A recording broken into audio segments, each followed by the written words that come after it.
I had over 100 shock treatments. 100 different occurrences, I guess. Yes. Okay, wow. So I had over 100 seizures. You won't find a lot of information out there about ECT. The information that's out there is all saying it's safe and effective.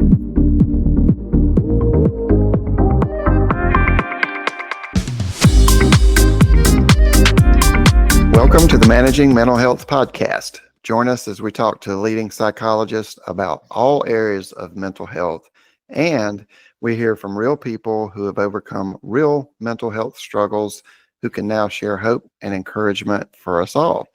I'm Jamie, social psychologist, author, and trauma recovery coach. Welcome to the show. Our guest today is Lisa Conway. Lisa is a first-time author and longtime medical social worker who has dedicated her career to supporting vulnerable populations after undergoing electroconvulsive therapy, or ECT, for bipolar depression and experiencing serious cognitive side effects. She wrote her book entitled Shocked to shed light on the hidden impact of this controversial treatment. Supported throughout her recovery by her service dog, Teddy, Lisa now advocates for patient-centered mental health care and greater transparency around ECT. Lisa, welcome to the show. Thank you very much for having me. Thank you. It's a pleasure to talk to you and look forward to hearing a lot about your experiences and what you've learned since then and how you're helping to spread awareness for this particular issue. So fill us in. We want to know first, right off the bat, how's Teddy? What's Teddy up to? Oh, Teddy's great. He just turned 10 years old. But he is a marathoner. We did one marathon together, and it's in the book. Okay. That's kind of like the highlight of the book. That was my dream for many years, is to run a marathon. And I didn't ever think it was going to be possible because I had so many problems with having the shock therapy and then getting brain damage from it. So he's my running dog. He just did a half marathon, 13.1 miles. Oh gosh. And he's in better shape than I am. Man. Well, he just turned 10, so he's starting to age a little bit. Yeah. So yeah, he's starting to age a little bit. I feel suddenly self-conscious now. I'm like, I need to go running after this episode. Yeah, well, but that's amazing. I have him. This is kind of telling the story backwards, but I have him because he's a guide dog. He's a service dog. I had because I had depression for so long, and it was I have problems talking. Sicular thing. Oh yes, it was a cycle. Yes, I'd crash. I'd end up in the hospital. They tried this medicine, that medicine to try to help the depression. And nothing worked. And they started trying ECT, shock treatments. It's called ECT for Electroconvulsive Therapy. And basically what they do, it's done in a hospital. I'll give them that much credit. It's done in a hospital, and they put you under anesthesia. But what they do is they take electrodes and they put them here, and you're attached to the machine, as I call it. And they put you to sleep. And the point is to put the electricity through you in order to cause a grand mal seizure. Okay. I don't know. I really don't understand why they're connecting having a grand mal seizure with people not being depressed. Because people with epilepsy, they take medicine not to have a seizure. Yeah. So here, and this is all around the world. Here, they're trying to cause a seizure, and the way one time the way the doctor described it was it's a way to reboot the system, Yeah, to it's reboot your brain. right. It's almost like if someone's had a heart attack and they're trying to jumpstart the heart, by sending Yeah, electrical yeah, current. That's the theory. yeah. So I I honestly, until very recently, did not know this still existed, because this is what we've seen like in movies and TV shows of like from the 1800s, when they would, put, or early 1900s, whatever, put current, into someone's brain. And I think this was probably used like back in the old asylum days, like in the 60s and early 70s, before they outlawed the asylums. I honestly thought this practice was non-existent anymore. That's most people's reaction. I worked as a medical social worker. I worked in hospitals, and I didn't even know they were still doing it. I had work on psych units and things like that. And I thought, why are you giving me a seizure? What's the connection? And it was always, let's reboot the brain, reset it, everything like that. But if you didn't respond to the treatment, if it wasn't working, I don't want to say they would increase the volume, but they'd turn up the amps of electricity that was going into your brain. The problem with that is I recently found this out. I had over 100 shock treatments, which means 100 I had different treatments. ECT. Yeah. But 100 different occurrences, I guess. Yes. Okay. Wow. So I had over 100 seizures. I was under anesthesia over 100 times. Oh. And I never had a concept of the whole view. And the reason for that is because the seizures and the treatments caused brain damage. And they told me up front that it would cause some problems with my short-term memory. But with time, the memory would come back. And the consent did say something about headaches and maybe some spotty long-term memory problems, but that was pretty much it.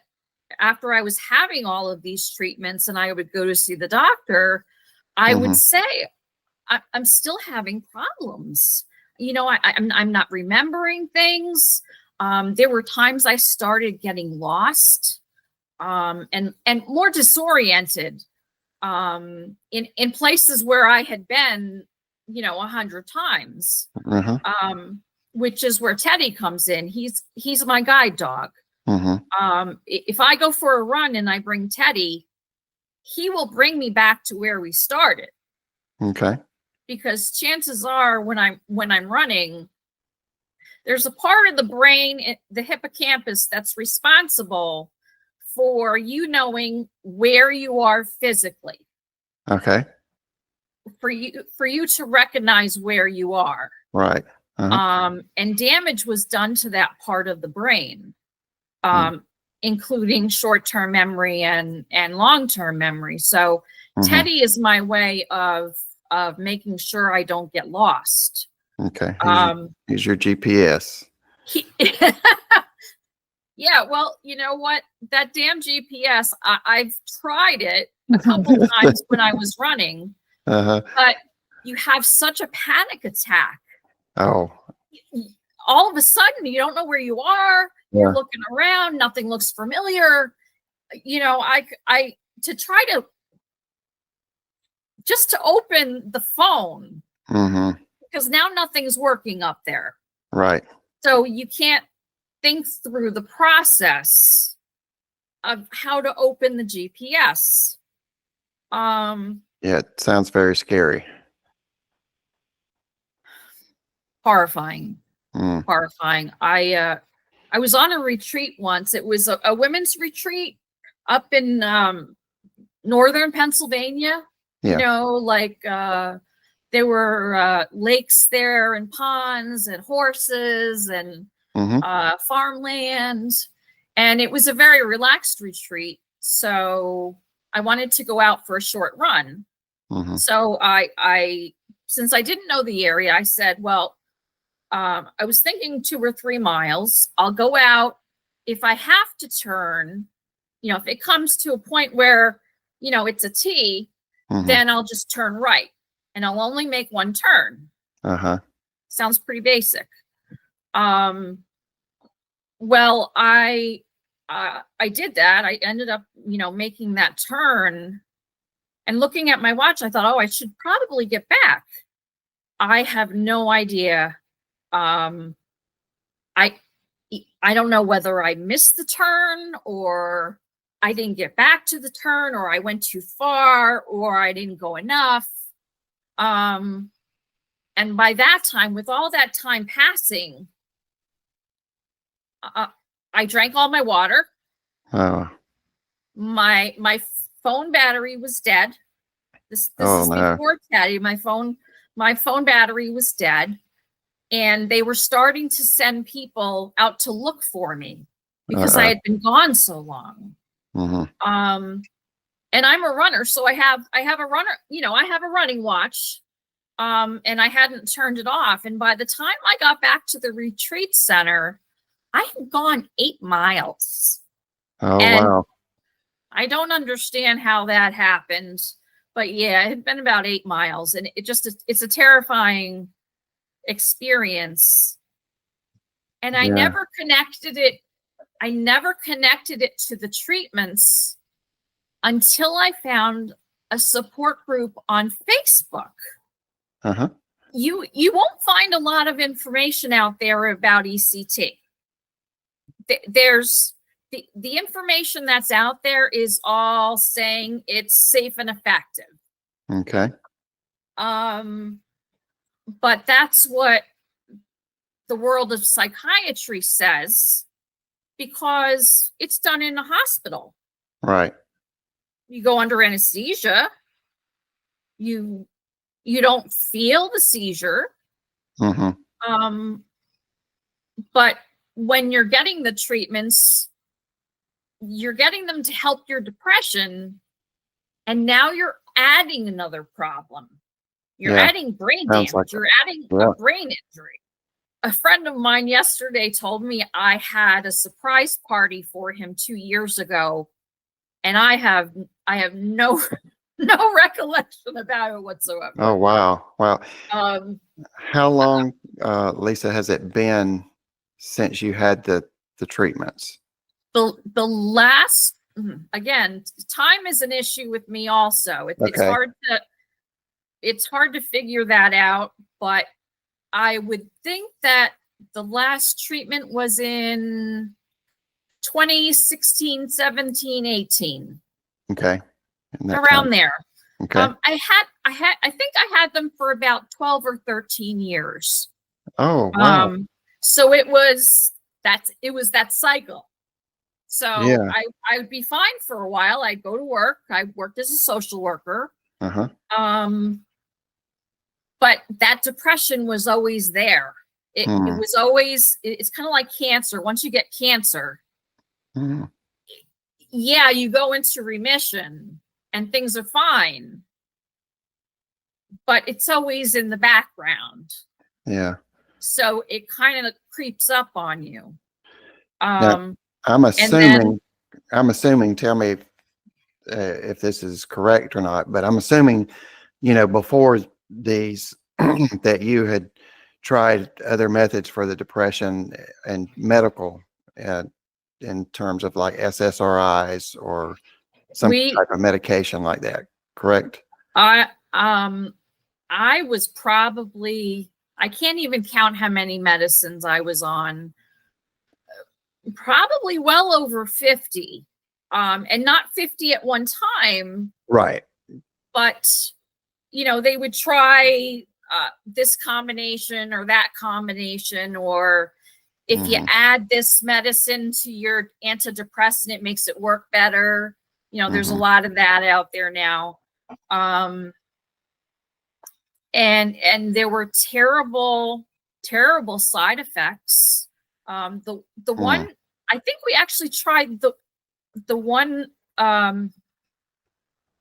medicine that they give for Alzheimer's. It's Aricept, right? Because it's for your memory.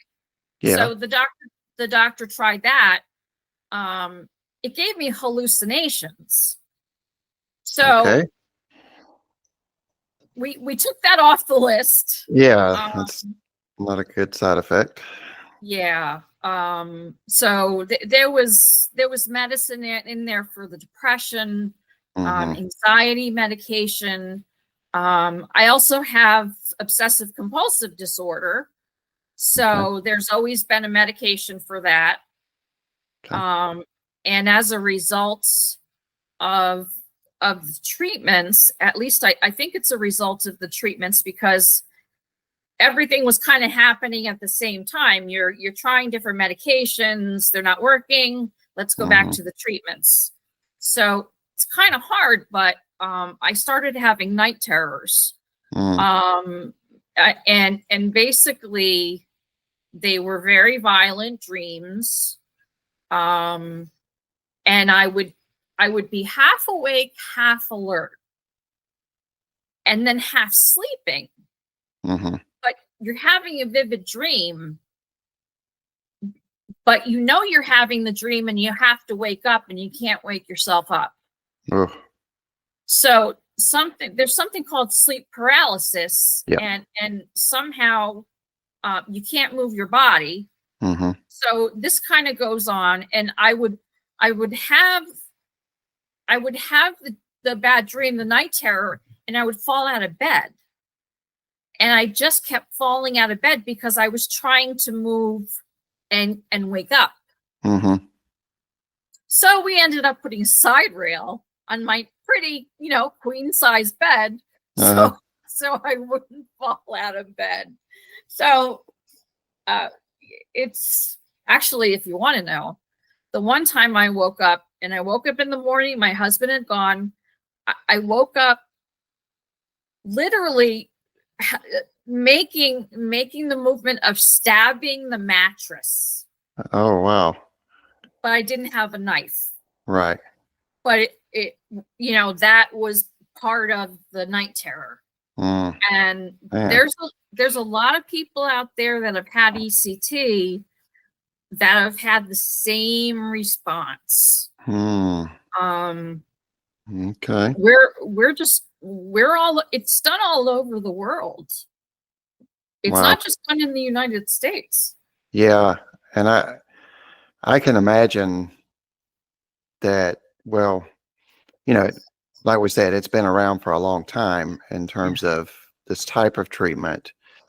So when you started working on your book or doing research, it has to be a small percentage, but what did you find out about its usage in the US?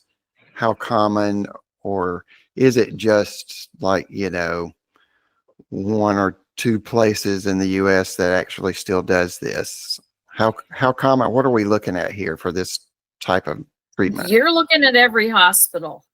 Every? There's 2 hospitals here that do it in just this small area. Most of the hospitals out there do it. They don't advertise it. Right. But it's just like another procedure. You go into the area where they put the people that are waking up from anesthesia. So they put you in there because they put you under anesthesia for about 15 or 20 minutes. But if you called your local hospital and asked if they did ECT, I'm pretty sure they would say yes. Wow. The nurses, now I know a lot of nurses and I know a lot of social workers, Uh-huh. And I know a lot of people that work in the medical field, and when I found out that one of my relatives worked in a hospital and they did ECT there, I nearly died.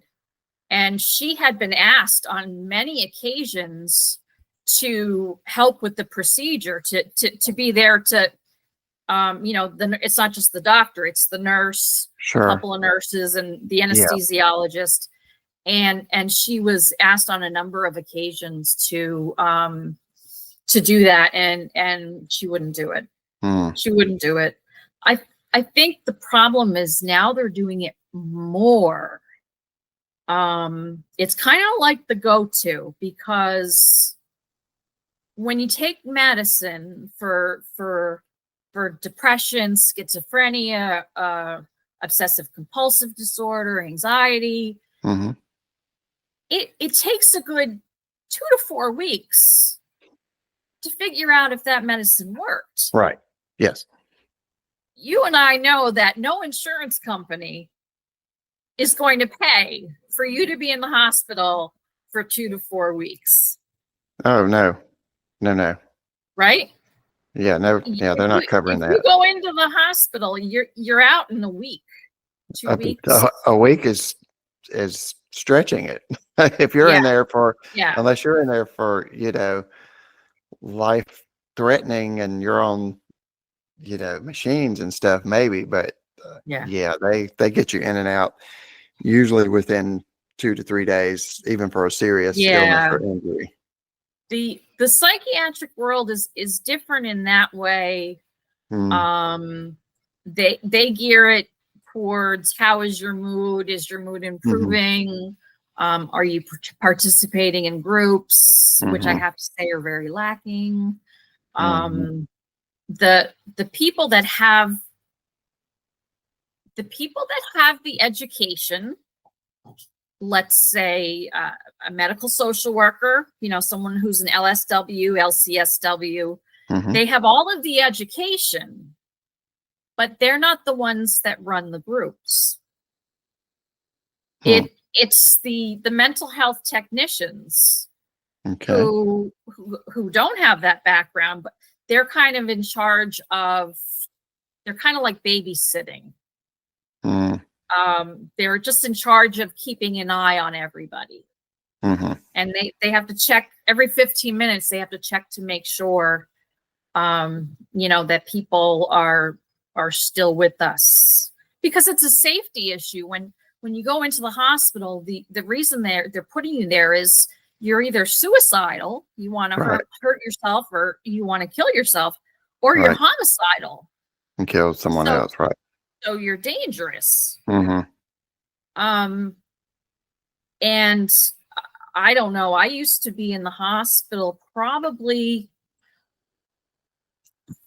2, 3, 4 times a year. And it was always, I was in the hospital for a while, tried the medications, nothing worked. And then, and then we did the shock treatments. Mm-hmm. But the problem with the shock treatments was that the brain damage was so bad, mm-hmm. and the doctors all the doctor would say to me would be, give it time. Right. And we did that for years. And I would go in and I would tell him, I'm getting lost. All of a sudden, I don't know where I am. Mm-hmm. I lost about 20 years of my long-term memory. Oh. And there was never a comment for that. Sure. Problems like, it seems so simple. Multitasking, let's say, you're cooking dinner. So you have the potatoes, you have the vegetable, you have the chicken. That takes coordinating. You want it all to be done at the same time. Right. Which is hard for everybody. But I can't do that. My brain will only let me do one thing. Gotcha. So here's your chicken. Mm-hmm. The main dish, that's what you get. Mm. So it makes everything much more difficult. Yeah. And this whole being on the computer thing is every time I come to the computer, it's like I have to relearn. Quite literally, I have to relearn how to use the computer. So when I knew I was doing this podcast today, I was sitting at the computer at 9:00 to make sure I could figure out like how to be ready when you were ready for me to go on. Yeah. So it makes everything challenging. So it's for some people to think about this, it's basically what we call executive functioning. Yes. Has just been crap. That's like basically is all of your executive functioning skills, like organizing. That goes out the window. Yeah. Wow. And I found one support group online on Facebook. Thank God. An international group. And when I started reading what they were saying, I was realizing that those were the exact same things that were happening to me. Mm-hmm. See, up until that point, I was totally isolated. Right. I didn't have a job anymore. Yeah. I lost my entire identity because of the shock treatments.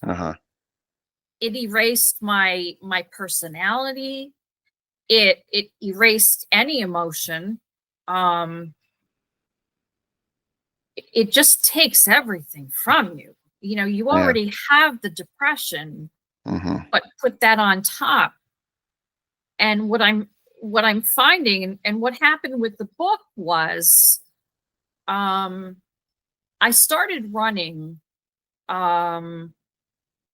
It's probably been about 6 or 7 years now. I used to run a lot. But then when I moved to the country, I stopped running because I live in the country and it's all mountains. So I'm like, I can't, there's no way I can run on those roads. But I found a running group, one of those like 5K, couch to 5K. And they were wonderful. And I ran with them regularly. I had Teddy with me. It was kind of like a running support group. Oh, that's cool. And I wanted to do the local marathon. That was my dream, to do a marathon. But I needed my service dog with me. It was the best I had been mentally in many years. Because I was thinking clearly and I wasn't depressed. Yeah. And how the depression connects with the running is that when I started running, the depression started getting better. Right. It lessened. Right. Which I wasn't ready for, but was wonderful. And since I've been running, I haven't been back in the hospital. Oh, great. So that's 6 or 7 years. And now I used to be in the hospital, I told you, 2, 3, 4 times a year. Sure. So there was something about getting the blood flowing. That really lessened the depression. It was amazing. And it did so with the cognitive things too. Yeah, that's awesome. Yeah, running and other physical activities, just at the basics, help increase and regulate dopamine, and it also helps regulate your nervous system, which is tied to everything else.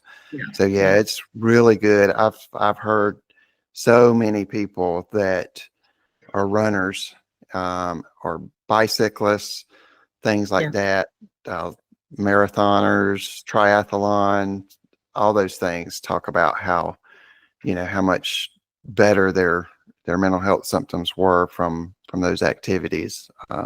So that's great. All right. So I want to go back to the book then. What made you want to write the book, and what was what was your process for that? Well, first of all, when you have no memory, okay, so really, the 20 years before was erased from my memory. It's kind of hard to write a book. Yeah, I would think so. But with all of the times I was in the hospital, and having hard times at home and being depressed at home, I always kept a journal.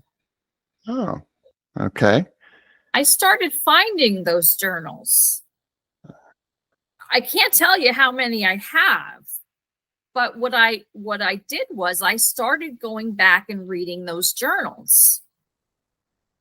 I have to tell you how shocked I was at some of the things that I wrote, that had happened to me. I wasn't prepared to know the gory details. You know, there was a point about 2 years ago that the brain injury was getting worse. And I literally was afraid that if I didn't start writing things down for a book, my brain would get too bad that I wouldn't be capable of doing it at all. I see. To be able to talk to you this much is not common among people that have had shock therapy. And the only reason I can say that I'm not dead is because I started running. I started exercising on a regular basis, and somehow, again, the extra brain flow, blood flow to the brain, seemed to help. But I still had all of this 20 years. I didn't know anything. So I was afraid I wasn't going to have that opportunity to write it down. Yeah. So, and I didn't know anything about writing a book. Okay. Just like I don't know anything about riding a horse. So I had to work on the computer and figure out how to learn what do you have to do to write a book. And one of the YouTube videos, I checked out a bunch of YouTube videos, and there was finally an author who had written over 200 books, New York Times bestsellers, and he had some videos, and one of the things that he said was, sit down at the same time every day, where it's nice and quiet, and write 1,000 words. I sat down and I just wrote it all out, and within maybe 5 months, I had the crux of the book. But then I had to figure out from there what to do. What do I do now that I have all of this in the computer? I had to learn how to use Microsoft Word to type it. So I went back into those Facebook groups, and I learned you have to have it edited. So here I am, someone with a brain who is very slow to figure things out. So I would do a little bit on the computer, but it would wipe me out. So I'd have to go and lay down. Right. And what I learned recently, when I started treating this as a brain injury, instead of focusing on the ECT and on the shock therapy, I started treating it like it's a brain injury. Right. And what they explain is that someone with a brain injury does not have the same battery that a normal person would have. So Right. your battery is like this for your day. Mm-hmm. I only have this much. Right. So when I do something, I have to rest. Right. Because it's taking 2 or 3 times as much energy, literally energy, Yeah. to go through processing, to go through Yeah. memory recall, to go through Yeah. just regular functions. Yeah. Just the plan when you and I get off of this is really literally for me to lay down. It might be my plan too, but you're probably for a different reason. No, yeah, that makes sense. I know I've studied ADHD quite a bit, and fatigue is very common with ADHD because one of the things with neurodivergency is the brain is just nonstop processing, nonstop looking for, understanding the stimulus that it's receiving and trying to, write the scripts and all that stuff. Sure. And so, yeah, there's a mental fatigue. So I can only imagine with a TBI, with a traumatic brain injury, I can only imagine that it's, 3-4 times worse. Yeah. We needed to see a neurologist. This whole time I didn't see a neurologist. Didn't dawn on me. But when I was awake more because I was running, that's when I started having problems functioning because of my brain injury. So we made an appointment with a top psychiatrist in this area, at least. But everybody knows that anytime you go to a specialist, you have to wait 3 or 4 months for the appointment. Yeah. Yeah. So I made the appointment, but they said I could also start off and see the physician assistant. And she spent a lot of time with us. She looked at the MRI and everything like that. And she ordered physical and speech therapy. Now, Okay. I understood the physical because my balance is bad. I fall. I fall a lot. And that's another reason that Teddy's good, because he's a big dog. So I just brace him and then I can get up off the floor. But I didn't know speech therapy wasn't just for people that have problems talking. Normally, it's for people that have what they call aphasia. Right. You have problems getting what's in your brain to come out your mouth, which I was having. And a lot of times it's for problems swallowing, like for the elderly. Yeah. What I didn't know is that they do brain work. They do brain activities with you to challenge your brain and to teach it how to find different ways to process information. So one of the first times I went in there, she gave me a word problem. Remember when we were in school, you had to do word problems a long time ago. So they give you certain information. They only give you this much information. And you have to plug everything in to find out the answer. I looked at it and I'm like, do normal people do this? Because I can't do this. And the first time I did it, it took about 25 minutes. And that was with her help. Wow. And so I kept going, and she did all these different activities with me. And we came up with different tools for me to use. And speaking of multitasking, what we're working on now is when I do a book signing, there's two parts to a book signing. First, they have to pay for the book, which means I have to figure out how to deal with the money or the credit card. Okay. And then I sign the book and I, talk to the person and everything like that. So it's doing two big things at the same time.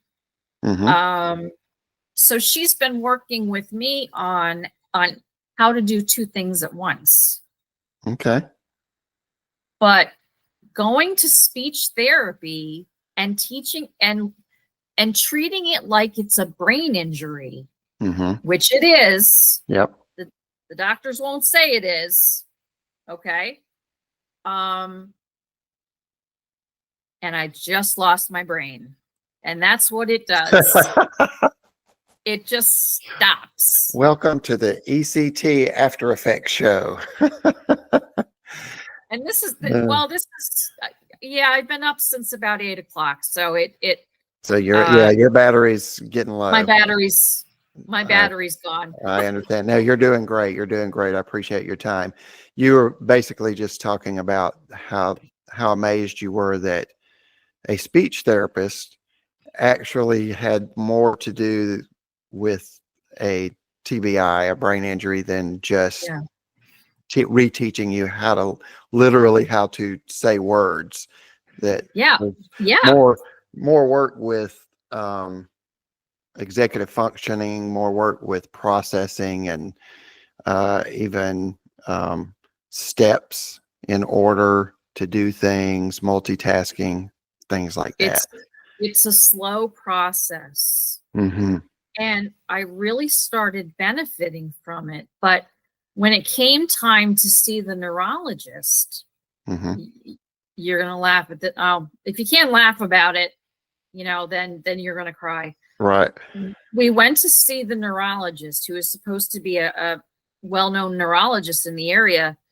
Basically outright said to me, I don't treat ECT patients, go back to your psychiatrist. That's okay. Word for word. The neurologists don't want to admit or say out loud that it causes brain damage, because in the world of psychology and psychiatry, they will say to the ends of the earth that it doesn't cause brain damage. Okay? Because if one of them says that, well, guess what? When you signed your consent, the consent didn't say anything about brain damage, right, or cognitive loss, right. So if we admit that there's this much possible danger to using this method, then now we're going to have to go back and revisit, do we even use it? Is it even safe to use? And in your case, from what it sounds like, it definitely was not. Sounds like it was overused, and who knows what else. All over the world, there is, you really can't find a psychiatrist that will say that it causes brain damage, because really he's giving up his entire practice, because he's going to be sued how many times because he lied. Right. He wasn't transparent. He did not tell you ahead of time, and he knew it. You can't tell me my doctor didn't know ahead of time that these were the symptoms I was going to get after. Okay. He had a big practice, did treatments all the time. So I wasn't the first person to have these side effects. And he never told me, and it wasn't written down in the consent, that it could possibly cause brain damage. If a psychiatrist says that it does cause brain damage, well, let me tell you, they're not going to have a career. Yeah. Because they lied. They outright lied. Yeah. So did the hospitals. Yeah. I actually, I recently, last year, I got on Google and I went on to just the main page of the hospital, just for kicks. Okay. And I typed in under the Google, I typed in ECT consent. Now that's their main page. That's for the public. The entire consent came up right on the screen. Wow. I nearly fell off my chair. So, and I read it, and it was pretty much the same as all the ones that I signed. It didn't say anything about potential, what they call cognitive loss or brain injury. They don't like to use the term brain injury. Sure. Or brain damage. Oh boy, they don't say brain damage. Everything, is politically correct. So it's a brain injury. Gotcha. But when I started talking to people who had brain injuries, then I started learning how to live in terms of, and how to function in terms of what I told you about the battery. I learned that because I had talked to people who had traumatic brain injuries. So focusing on the brain injury part of it, just because a doctor doesn't tell you it's a brain injury doesn't mean it's not a brain injury. Right. I had the exact same symptoms of every person in my support group that had a brain injury. And at one time, I had talked to a psychotherapist who said to me, she said, I have another patient that was electrocuted. He was an electrician, but he was electrocuted. She said, and you have a lot of the same symptoms that he has. Everything from, I'm very sensitive to noise. So I always have the volume down low. I can't go in busy places. And he was the exact same way. And there was just symptom after symptom that was exactly the same. So, well, it makes sense. It makes sense. Things are starting to change in the world of ECT because now people are starting to do research. Right. They're starting to look into it. We just had a research study published in a mental health nursing journal about it was a survey of 1,000 to 2,000 people who had brain injuries or their loved ones had a brain injury. And it started to show that the ECT was causing all of these side effects. So no, it's not safe. But in order for anything to change in our country, it has to be proven with research. Right. Right. So, so they're doing research and they're getting it published. And I pray in my lifetime that it is banned because we're doing this to people who are 12 years old and older. A 12 or 13-year-old, their brain is still forming. They're still changing. And we're doing it to teenagers. And their parents are signing the consent, so they have to have it done. Right. I've talked to a lot of people that had it when they were like 17 years old and they had to do it. Hmm. Sometimes it can be court ordered. Oh, wow. I do have a good friend, and she had 10 treatments. It was court ordered. Hmm. It's just amazing. It kind of just goes back to where we started with this, in that I don't think most people know that this procedure is even still used, and definitely not as widely used. So Yeah. it's a lot to think about. A lot to think about. Lisa, Yeah. I really appreciate you joining us today. Definitely have a powerful story. So for our listeners, the link to her website, which has her book on it, will be in the description below. So definitely go check that out. What resonated with you the most? Did you learn anything new?